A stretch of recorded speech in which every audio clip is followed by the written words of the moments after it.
Rabbi Yosef, I'm going to prove to you that we have a debate now, right? As we know, benching has 4 brachos. The fourth bracha is the bracha of a Tov Meitiv. Right? You see it? Rabbi Yosef, I'll prove to you that Tov Meitiv is not the Raisa. Number 1, Poilim Oikri Meisai. Remember, we mentioned this before, that Poilim don't even say it at all because they're working for somebody else and they have to get to the job. I'll bring another raya. We're going to go a bunch of rayas now. Tov Meitiv lav the Raisa. Sharei Peseach ba beborach ve'ein choisim ba beborach. It's very interesting. Did you ever notice? A Tov Meitiv starts with baruch, right? The other brachos don't, right? Rachem, no, right? Doesn't start with baruch. Right? Doesn't start with baruch. So, why is a Tov Meitiv start with baruch? It must be. It's a completely separate bracha. It's a bracha for Yatzma, and that's because it's not deraisa. All 3 other brachos are part of a system deraisa, a benching, and this isn't, and that's why it starts with baruch. Okay, now it doesn't end with baruch. We'll see that's a different reason, but baruch and baruch, and this is really kedusanya. This fact is really furish in the brayso, the following brayso. Kol brachos. This is a rule of brachos. Very important rules of brachos, by the way. All brachos begin with baruch and are completed with baruch. Generally speaking,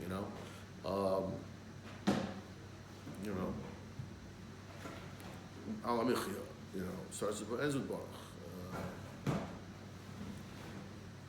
Havdalah starts with ends with baruch. Right? Chutz, the brachos peres. Short brachos don't. Shakol nero, you don't need to start over. Birchas mitzvahs, also short. They're also short. Birchas is smuch laverta. Third exception is a bracha which follows another bracha. That's why like in Shmona Esrei, right? We don't start with bracha. The bracha is just say the bakasha. Same. Also benching. Doesn't start with bracha, right? Ubracha achroine shebekriya shma. Another example is the last bracha of kriya shma.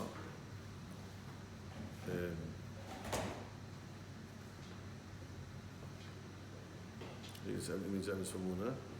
Yesh behem boteach with baruch. Now there are also brachas that begin with baruch but don't end with baruch. Yesh behem choisim bebaruch. Some begin with baruch. Ve'ein peiseach bebaruch. Now, of these brachas that these there are different variations of the brachas that start with baruch. What's an example of one that begins with baruch? V'tov meitiv is peseach b'baruch ve'in chois. That's the example. It starts with baruch. Ve'in choisim b'baruch. Now, why does it start with baruch? If it's a continuation benching, it shouldn't begin with baruch. Answer is michlal the bracha b'fnei atzma. It's an independent bracha. It's not really part of benching. It's an added-on bracha of benching. And therefore, so that's why it starts with baruch. It's not smucha l'chaverta. It's not because it's independent. It's not called next to its friend. It's independent, and therefore it begins with the baruch. It's a raya that it's the rabbanon. Because if it was deraisa, it would just flow with the other brachas. Okay. New raya. Okay. We're up to new raya. I'll bring you a new raya. The Tov Meitiv lav deraisa. She'oiken esay bebeis ovel. Okay, Lo Aleinu. So there's halacha.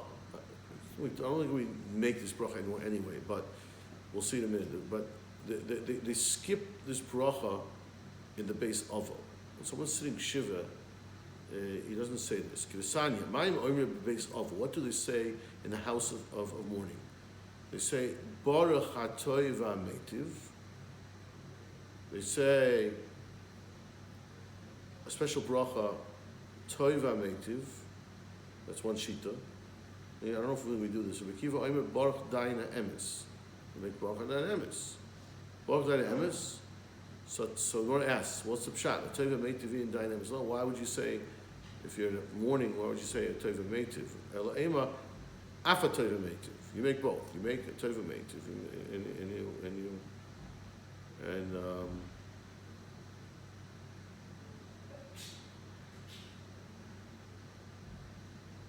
I'm sorry, right. Sorry, this is a Tova Meitiv means it's saying you do make the brachas of Tova Meitiv in benching. You do make the bracha of a Tova Meitiv in benching. That's referring to the bracha benching. And Reb Akiva says, no, you have to take out a Tova Meitiv. You eliminate it.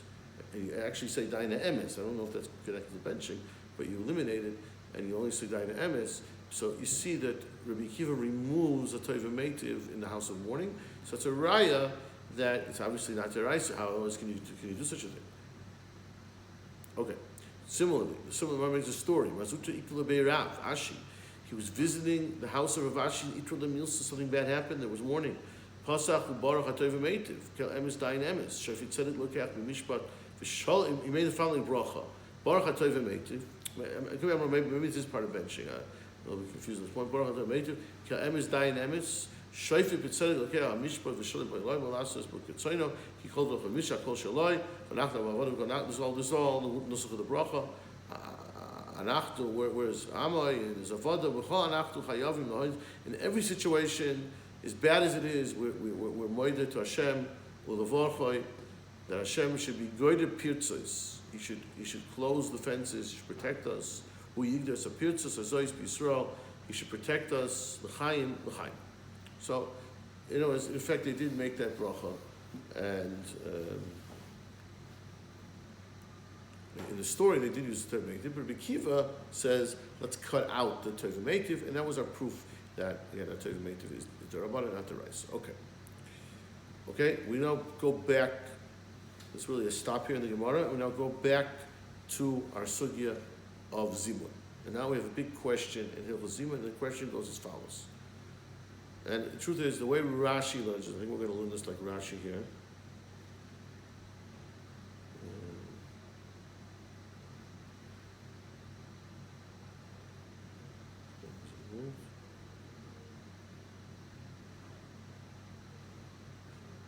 Okay, yeah, Rashi does a very interesting thing here. It's a very, I'll say Rashi Pshat, even though it's a big chiddush.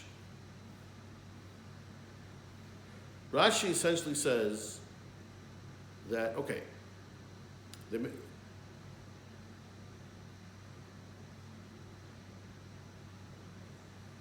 we spoke before of a case.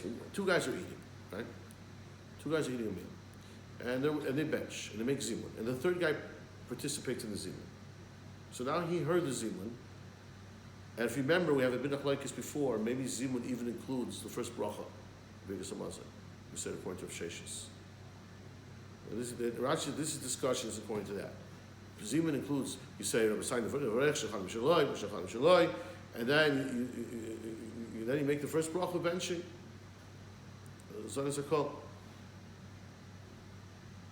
Right. You complete the first bracha. What? Now this guy the third person here goes back and continues to eat. Now he's ready to bench. So now we have a question. Leheichan hu choizer. Where does he start benching now? So we have a machlekes. Rav Zvid Mishmei Dabaye Omar choizer the rosh. You go back to the beginning of benching. That makes sense. That's probably what you would think. Unless you bench, right? With Rabbanan Amri the Makom Shapasa. So interesting. Rabbanan say according to Rashi. Again, this is only according to Rav Sheshis, so we don't really necessarily pascha like this.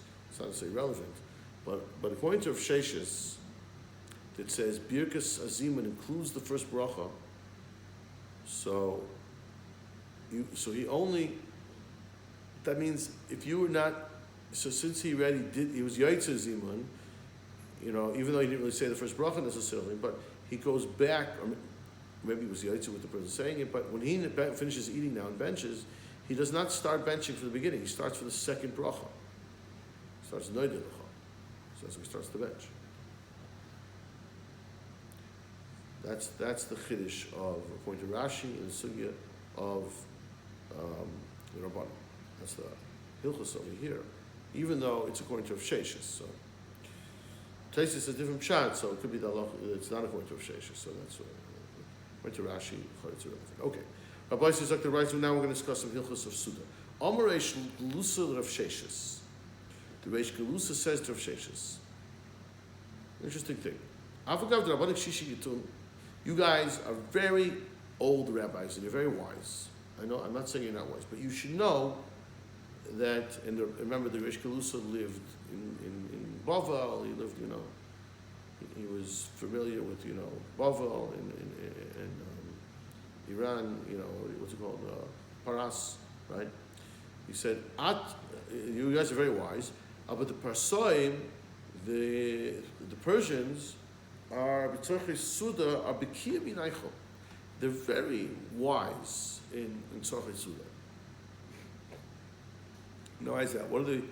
It's a little hard to understand what's the great wisdom over here, but obviously there's something to it. And they do as follows. Now you have to remember something. The way people ate in this mountain was completely different. They would eat on beds, basically on couches. If you do on Pesach, you lean on your left and eat with your right hand, right? So now they would do it also. There were people eating together. So how do you communicate? In other words, it's not like you're sitting across the table from somebody. You're lying down. So there has to be somebody. There has to be. In other words, you kind of have to. You put one guy here and one guy next to him, one guy there. So there's a chokhmah in how to do that. So let's hear what the chokhmah, how to do it was. So the way they did it was. Now there's always a gadol, and then there's a person with him. So the gadol is the more important. Gadol means the more important person. The gadol is Meisiv B'Rosh, and the sheni is Lamala Mimenu, above his head. Now he's not. He can't be facing directly because they're both lying on beds. So he's somewhere opposite his head. Okay, that's what they did it. So, you could somewhat communicate with him, but he's above him. Now, let's say there are three people. So you have the most important person is Gadol Meisiv B'Emes in the middle. The Sheni, the second important person, is Lamala. Amen. And the Shlishi is Lamata by his feet. So this way, the Gadol can somewhat communicate with both the person in front of him and the person in the bottom of him. That's the basic idea.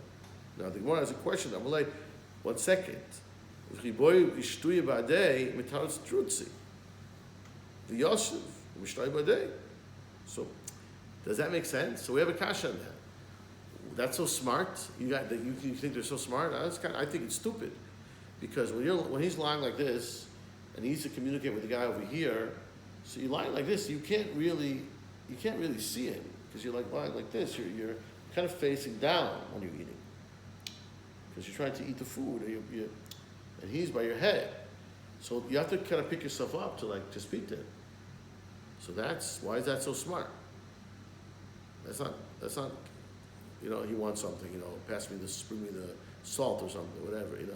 So he has to get up and say, bring me the salt. So why is that so smart? So they answer him. The answer. No, that's for you guys. It's the question, but for the Persians, it's not a question. They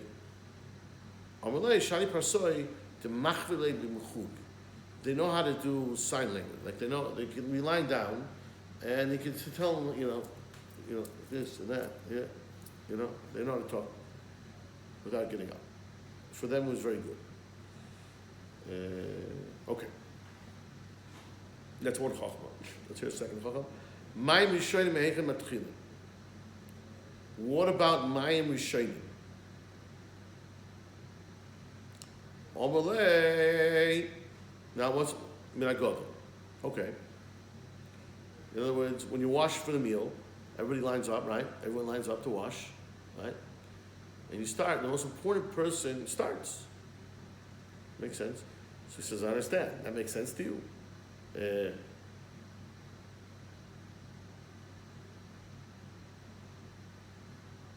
So Yeshiv Gadol v'Yishma Yoda v'Achilot. So it means the most important person has to wash his hands and has to sit there very carefully without talking and make sure he doesn't touch anything. That doesn't make sense. So everybody else watching. I'm like, no, it's an easy solution to the problem.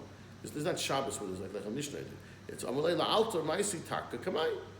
You bring him his is you serve him his meal right away.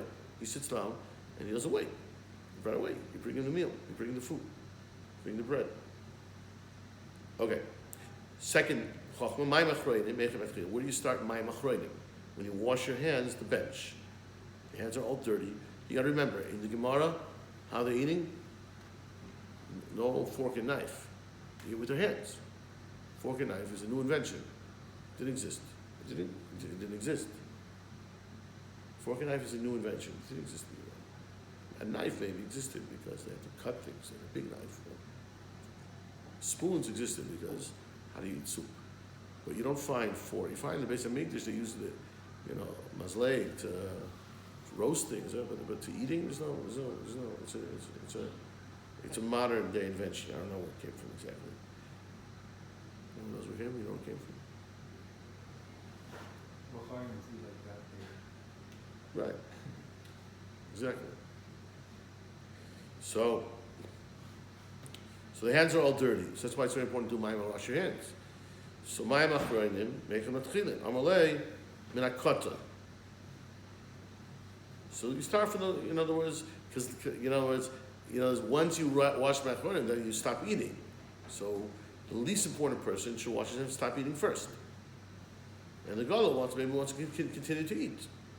Right? It's just like he was the first one to start. Let him eat. He can eat. So the Gemara asks, yeah, but no. Oh, sorry. Well, sorry. I think I ruined the drama here.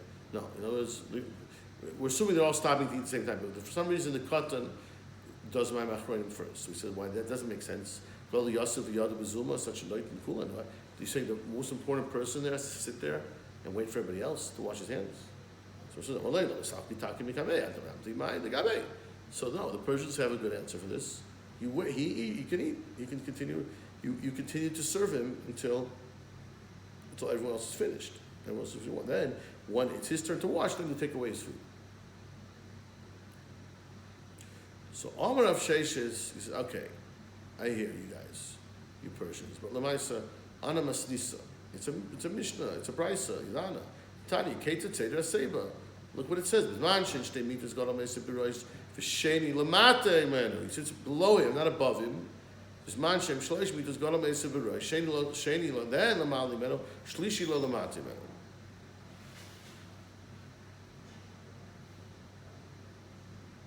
so it's slightly different here. Right. Because, again, why? Because this way he doesn't have to pick himself up, right? The Persian is not, with their hand in this, but for us, that's why we say it's a foolish the brisa. We know, I could be what he's answering him is like, okay, I don't see what there's no brilliant, inventions, you guys. We have this more or less in the brisa. We do it a little bit differently because we don't know sign language, so no, it's not such a big deal. So that was Shesh's answering, I think, to Rish Kalusa. Okay, so up to Gemara a little more. The Gemara continues here also with the same thing.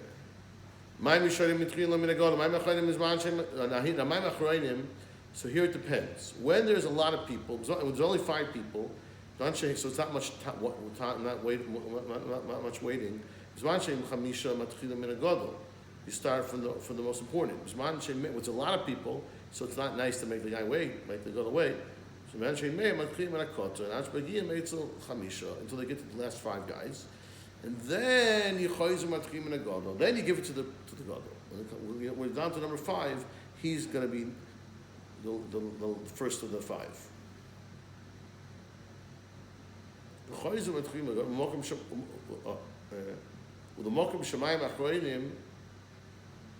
Now, then there's a rule also. So whoever is considered this gadol, the most important person for Mayim Achroinim, choyz l'sham birka bracha, l'sham bracha, chozeres. And he goes back and gets the bracha. He makes the birka samasam. He's the most important person.